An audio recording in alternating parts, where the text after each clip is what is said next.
So in the first problem, we were looking at plutonium-239, and I wanted you to predict the mode of decay and write the nuclear equation. So what did you decide about plutonium-239?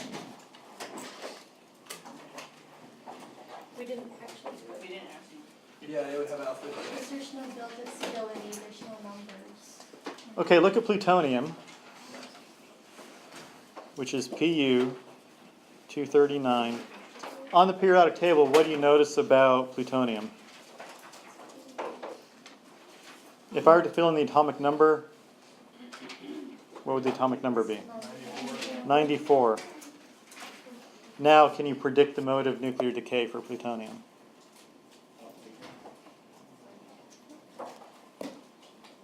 What would it be? It would be alpha decay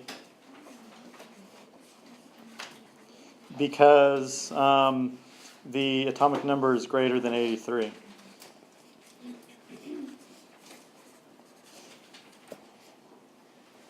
So what would be the nuclear equation then?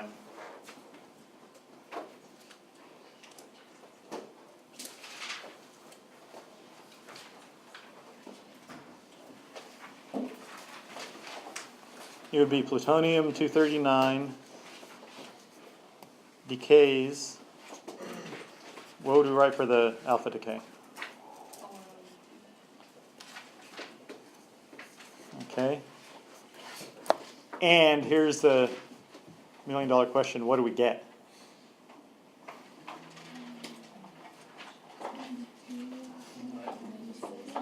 Uranium. Because 94 minus 2 is 92, which is uranium. 235. So we get uranium-235 when plutonium-239 undergoes alpha decay. Okay, everyone happy with that one? So let's go to the next problem.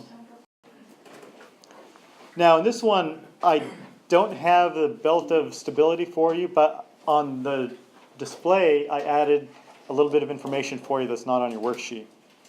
So predict the mode of decay and write the nuclear equation for each of the following. So for atomic number 49, the neutron to proton ratio in the belt of stability is 1.4 to 1. So now I've given you indium 120, and I want you to predict the mode of decay. So the first thing you look at is indium, which is In, and it's 120. And what's the atomic number of indium? 49. So right away you can rule out alpha decay because it's not greater than 83. So the next question you have to ask yourself is, what is the neutron to proton ratio in indium 120?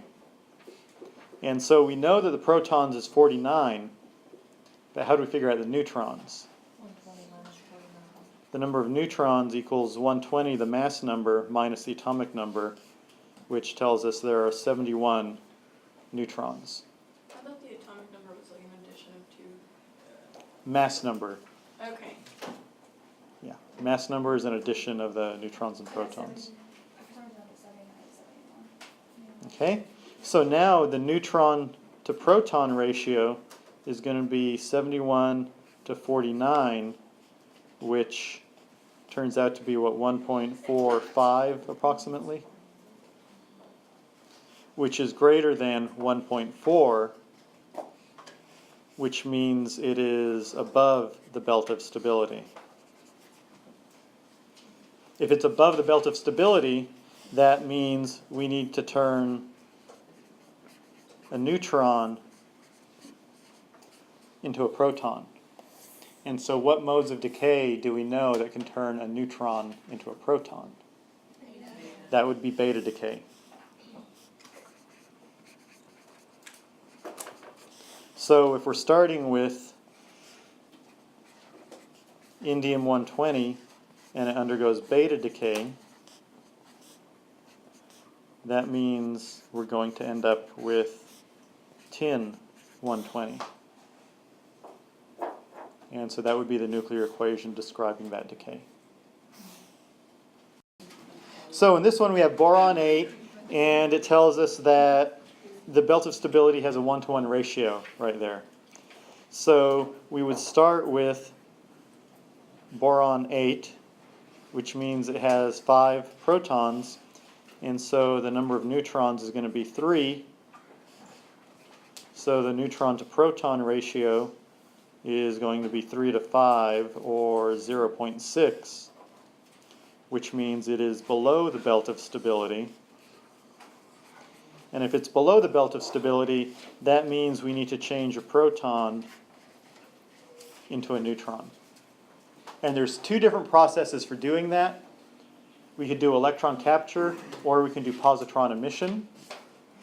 Electron capture is only going to take place with the heavier elements, usually in the 3rd row or below.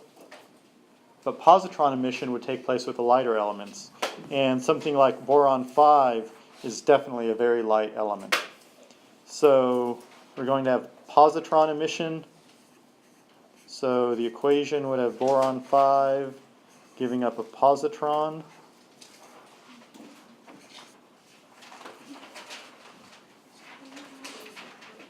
And element number 4 is beryllium.